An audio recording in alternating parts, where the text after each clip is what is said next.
And welcome back to Power Breakfast. Thanks for staying with us.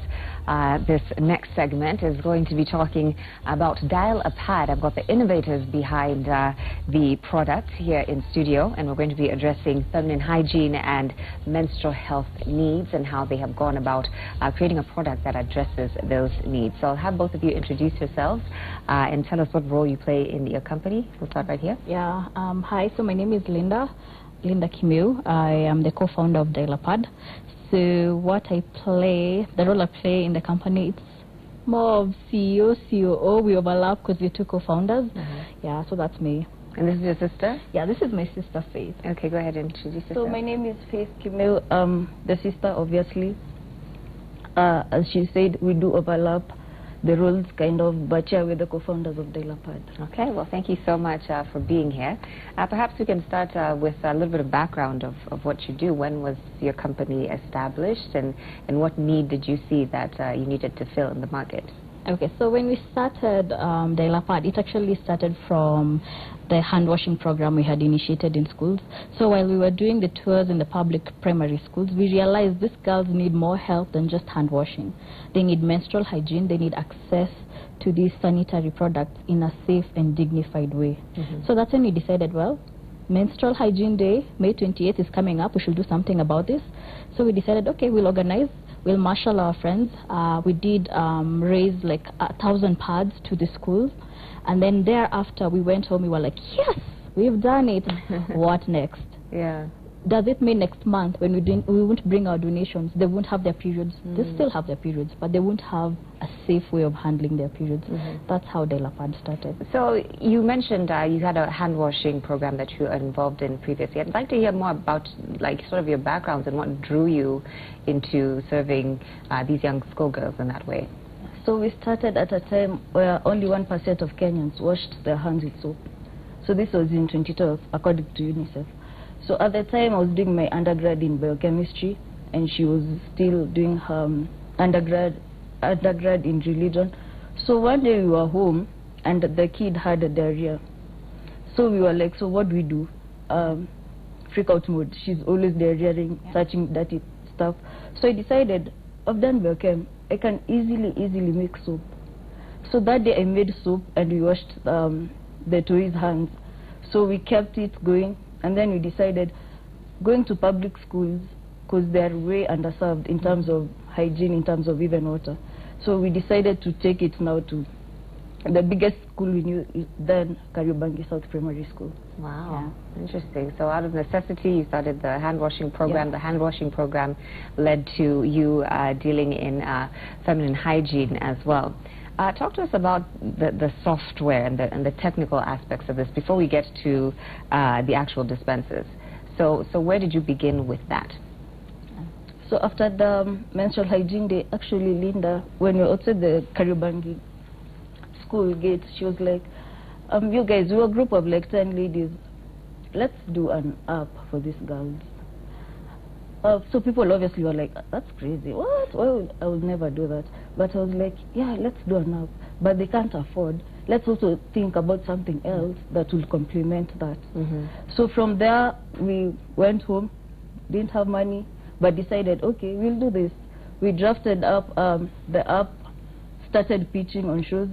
People didn't get it, went on launch. Then finally someone got an idea, okay, these girls are trying to do this. And then we decided to do the app first, and then this was made in 2017. Then we did the dispenser. Talk to us about the app and what you were hoping to accomplish with that when you began. So the app is the simplest way of getting access to sanitary pads. I don't know if you guys know of period shaming. It's like when you get your periods, you have to, of course, buy something to manage it. But the process of going to the shop or the supermarket to buy something, that pad, is so traumatic. We've had girls stick around the shop past everyone who's bought. They're just waiting. And you're like, what are you waiting for? Go there, order your pad. And they're like, no, I have to wait. I have to wait so that everyone is gone. And then when I finally get served my pads, they have to be wrapped in gazeti, like nyama, you know. And you're like, yes, what's the big deal? This is normal. This is biological. Just go order, have it presented to you in a nice, normal way, not thrown at you like, okay, there's your pad, go. So we decided, okay, the app will do 3 main things. 1, access to pads in a dignified, humane way. That's number 1. No period shaming from shop attendants. No nasty attitudes from the people you buy the pads from. So when you go to our app, it has the eShop. You order the pad there. You get free deliveries. And then there's the second part. Most of the Kenyan people, women and girls, do not know about menstrual health. So the information bit of it is lacking. Like, even me at that time, I wondered, if I wanted to know something about menstruation, where would I go to get it? You'll have to Google loads of stuff before you even get it. So we give you all that information in one place.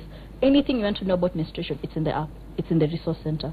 And then there's the third part that the app plays. It's the connection to gynecologists. So, yeah, we connect girls and women to gynecologists at a fee of 100. That's like the cheapest. Remember, the background is 70% of sub-Saharan women cannot afford to access the sexual reproductive health care. So for us, access was key. And access needs to be affordable. That's why it's 100 shillings. And right now there's a big talk about universal health coverage. So anyone can afford 100 shillings. Yeah.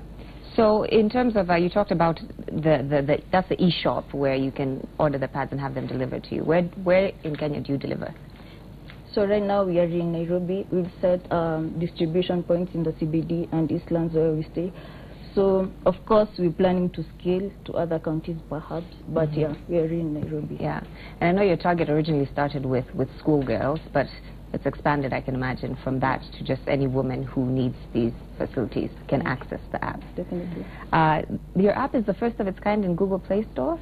In Kenya. Yeah. In Kenya? Yes. Wow. There's no other menstrual health app for that matter. Yeah. Yeah. That's a huge achievement. What was the reception like when you first launched the app? It was different. You'd think people would be like, yes, and now you will get this. But they're like, how? Ati, I go, and then how? I'm like, you know, you'll go, and then we'll deliver to your house, office, or wherever. And they're like, are you sure? How does that work? Yeah, but the reception in terms of the chat bit was really good. Was really good because everyone was like, oh my god, now I can just text behind my phone. Nobody will know it's actually me with those rashes, with whatever. They were like, ah, that one I can do. But it took some time. We're still marketing, creating awareness around this whole thing. Yeah. For more, yeah. What has been the most shocking factor for you? Because you mentioned that there's been a lack of information amongst young women, particularly about menstrual health. What was the most shocking thing for you when you're developing this app and you're marketing it to people and, you know, they're asking questions, I'm sure. What shocked you about that? The one that we've always said, and it really did stand out, is the 25-year-old girl who didn't know her menstrual cycle was normal. So she thought she's like having a disease or a sort of curse that runs in her family. So that was really, really disappointing. Yeah. Now, once you, the resource center where you can connect them to gynecologists, is it like an online chat that they have with the gynecologist? Is it that you connect them to their nearest gynecologist for them to visit a center? How does that aspect work? It's actually really simple. It's more of a chat. True, you'll be on it's the way you chat with your friends via Facebook. Now you're going to chat via our app. So you send your text. The texts are obviously questions about sexual health, and then you get feedback. That's the consultation. And that's the biggest issue. That's actually the biggest barrier towards getting healthcare in terms of reproductive health. So once you've gotten that, really, when you're referred, it's easy. No, you're just being referred. Just to add on, Linda, in sexual reproductive health, the consultation is all that matters. Once you're told you have this, you go get medicine for that. Yeah. It's really simple. Right.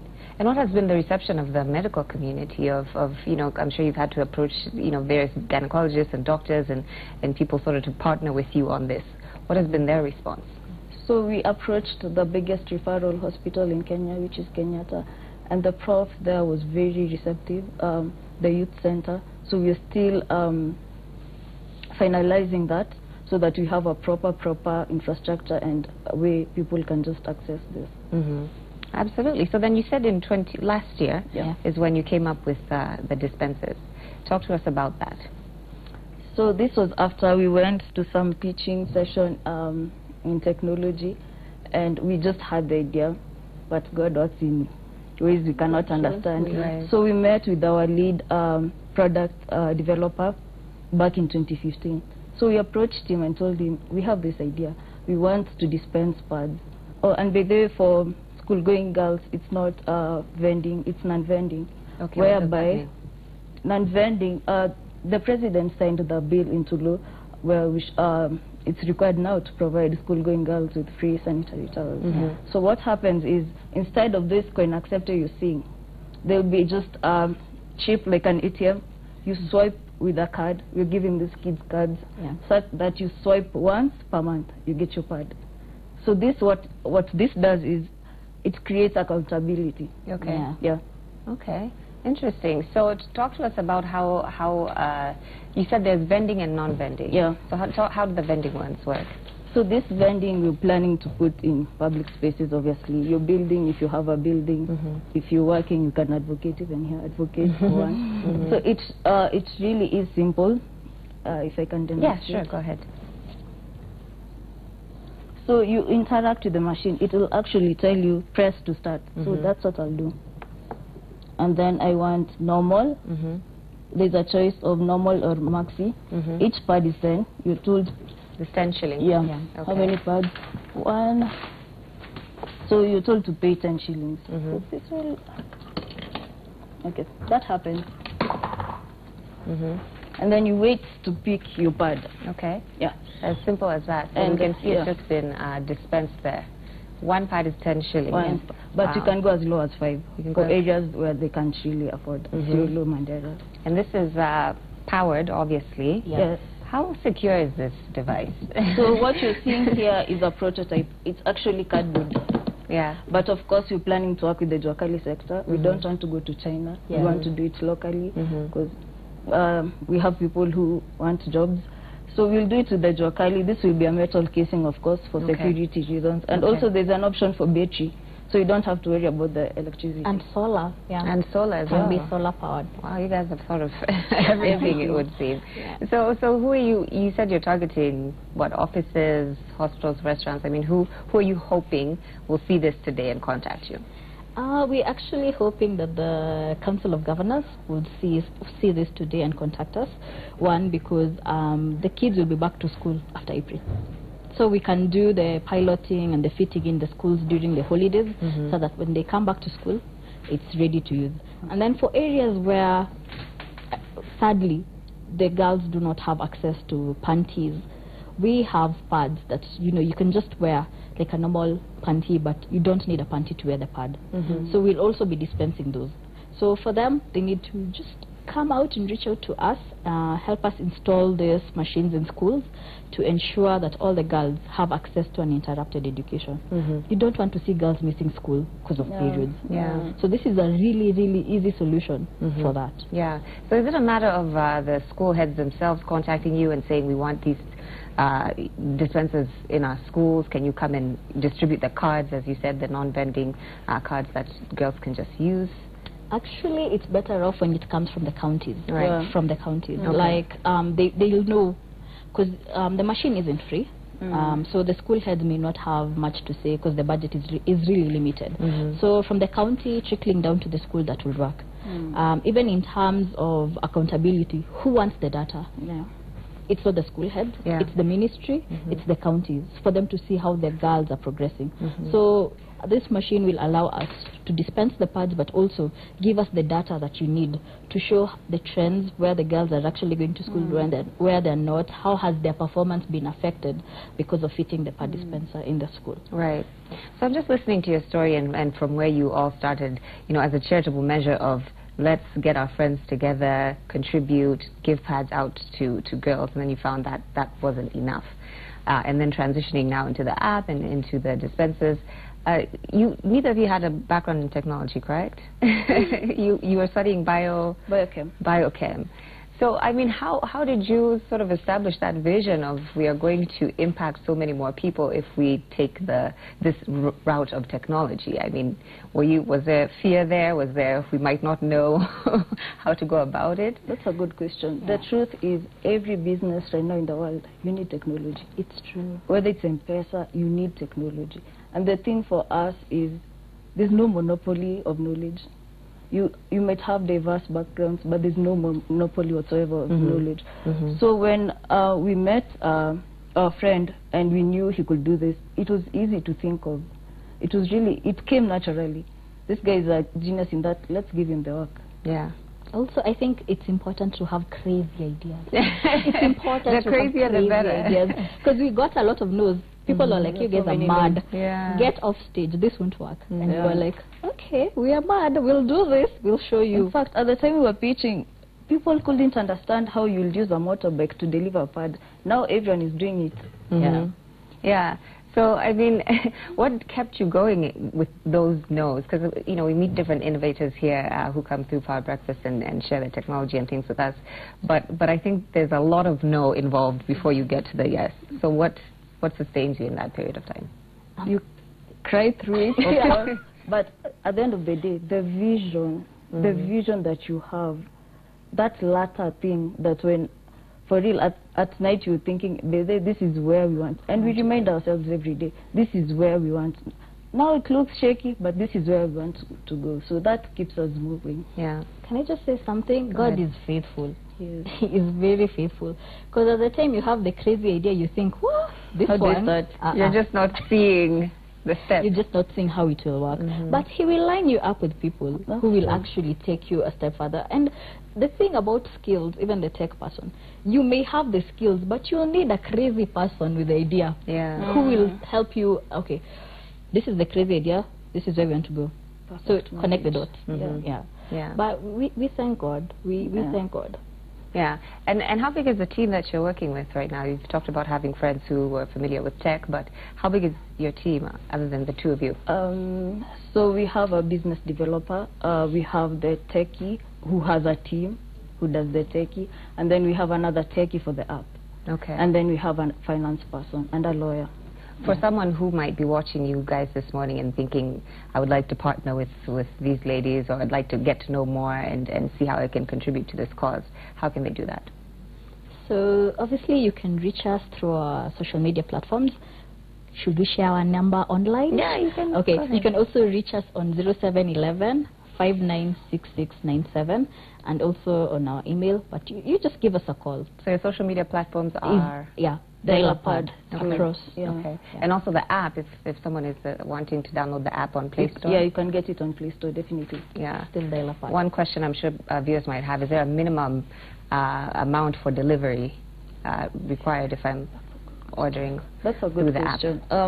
So initially we started delivering one, but it was very expensive on our side. So you have to order at least 3 for us to deliver wherever you are. Right. Yeah. And like you said, right now you are delivering throughout Nairobi. Yes. Hoping to expand. Yes. And perhaps just on that final note, you can talk to me about what your goals for the future are, because you've come a long way from from where you started to now. So what's coming up for you guys? So on the immediate future, we've started actually with Bungoma County.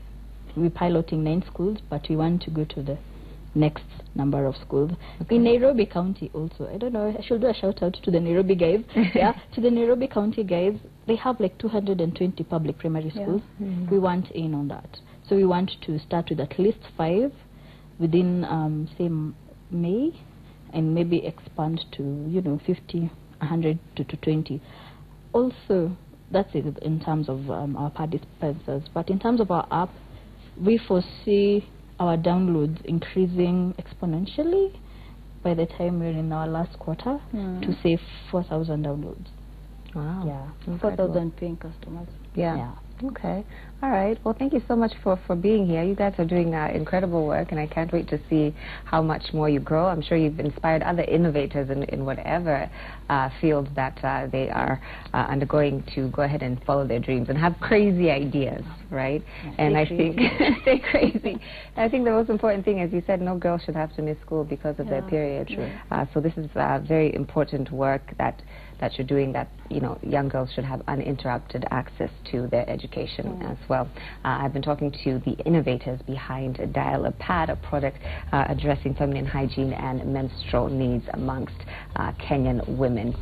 So thank you so much for being here on Power Breakfast, but we're not through yet. Chef Ali Mandri and Chef Kennedy are back to share some breakfast tips with you, so Will Saburu will be taking you through that next. Stay tuned.